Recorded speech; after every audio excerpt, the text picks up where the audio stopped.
Okay, so we're trying to get these graphs. We're trying to make a graph and find some parts of the parabola, and which we don't want to forget about is stuff we already know. And back in Algebra 2 and Pre-Calc, Algebra 2 and in Pre-Calc, we've learned at the early part of Pre-Calc, we've learned about this form of equation of a parabola with vertex form, right? Where HK is the vertex and A is some stretch factor. Well, there's other parts to a parabola, and actually what a parabola is, well, let's back up a little bit. I know that a circle, like if I have the center of a circle, I know the circle, the actual circle, is the locus of points, we call it. It's the set of points that are equidistant from the center. Okay? So that's actually what the circle is this part here. All those points, that collection of points that have the same distance from the circle, from the center, we call that the radius, right? That distance or radius. Well, with a parabola is we have, here, let me delete this. So with the parabola, what we have is we have the focus, and that's the point that's the point inside the parabola that's not part of the parabola, that's equidistant from the directrix. And this is all related to how they're formed. And if you think about it, the focus is, if you have a satellite dish, the focus is where the feed horn's pointed, because that's the point where all of these rays that come in from the satellite dish come in and bounce back off and intersect with that feed horn. That way you get the most concentration. They're also with a radiation therapy for cancers. We want to zap the tumors with as much radiation as we can, but we want to destroy the surrounding tissue. So what we do is they use a parabolic mirror, maybe. I honestly don't know. But what they do is they bounce those rays off so that the focus is where the tumor is. And that way that's getting an intense dose of radiation, and the surrounding tissue isn't so much. But that's equidistant. Well, this is formed because the parabola is equidistant from the focus, but it's also equidistant from this directrix. So this distance here is the same as that distance there. And so it's the set of all points. The actual parabola is that set of all points that has that equidistant feature. Okay, so we like to include those sometimes with different things, at least part of it. So if they give this to me, if they give me a parabola in regular form, I know that's a parabola that opens up, that's centered at the origin, has had a vertex at the origin because there's no HK, right? Where HK is 0 in both cases. And this is a parabola that opens down, okay? Now, the other way to write these is notice this. They have this other form. This is the standard form, they call it, rather than vertex form. Here, let me clean this up a little bit so we can see some stuff. So if we want to try to work with it in this form, what we'll do is we want to make sure that x squared is by itself. So for this one, I would write that as 1/4 x squared, 1/4 y, sorry. Let me undo that. 1/4 y equals x squared. Now it's in that form, right? And then I want to find the focal length. The focal length is how far the focus is from the vertex. So I see that the focal length is defined by p, and I know that when I've got it in this form, 4 times that p is the number that's in front of the y. So 4p equals 1/4, so doesn't p equal 1/16? So in other words, that's how far along the axis that the focus is from the vertex. And then directrix is the same distance in the back of it. So that is, you just take it as negative p, or the opposite. So this equation is x equals negative 1/16, and this point is 1/16, 0. That's the focus. And I know it, I'm sorry, I'm looking at the wrong graph. I should be looking at one that's vertical. So there's the focus at the point 0, 1/16.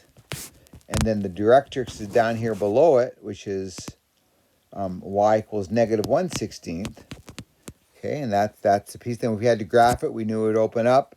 And we could certainly get the stretch factors for, so if we're having to graph it on with MyOpenMath, you click on that graphing tool and 0, 0, and then a normal parabola will go over 1, up 1, because it's just y equals x, right? So when x equals 1, y equals 1. But this is being stretched by 4, so we want to make sure that we put that first point up to 4, and then the graph tool on MyOpenMath will graph that, okay? So that's what works with these vertical lines. Vertical parabolas, I don't think we need to do much more with that. You can play around with it and get it. So then what happens when they give us a sideways parabola? Well, I know it's a sideways parabola because, well, like for example, I know this one's a sideways parabola because if I try to solve that for y, I'm going to get 1/2 x equals y squared. And now when I take the square root, I have to worry about a plus or minus the square root of 1/2 x. So I know there's going to be two square root functions that make that. So it'll be a sideways parabola. So I know it's going to look something like this. Okay. What's the stretch factor going to be? Well, we might have to think about that a little bit. Let's see. Well, I do know, let's talk about the focus and the directrix. Well, if it's this form, we want to put the y squared by itself. So, yeah, right there. Okay, so I solved it, I divided by 2. So that tells me that 4p has to equal 1/2. So p has to equal 1/8. So that tells me that this point here is 1/8, 0. And the directrix is over here, x equals -1/8. And then we could graph it and play around with it. Okay, so that's what happens when it's centered at the origin, when the vertex is at the origin, 0, 0. So now I've got a bunch of parabolas that have been shifted left or right. And I know they've been shifted left or right because I have h and k's. They're inside. It's not just x squared and y squared. It's got a left-right shift, an up-down shift. So let's see. Let's do one. Let's do this one, number 41. So what I got to decide.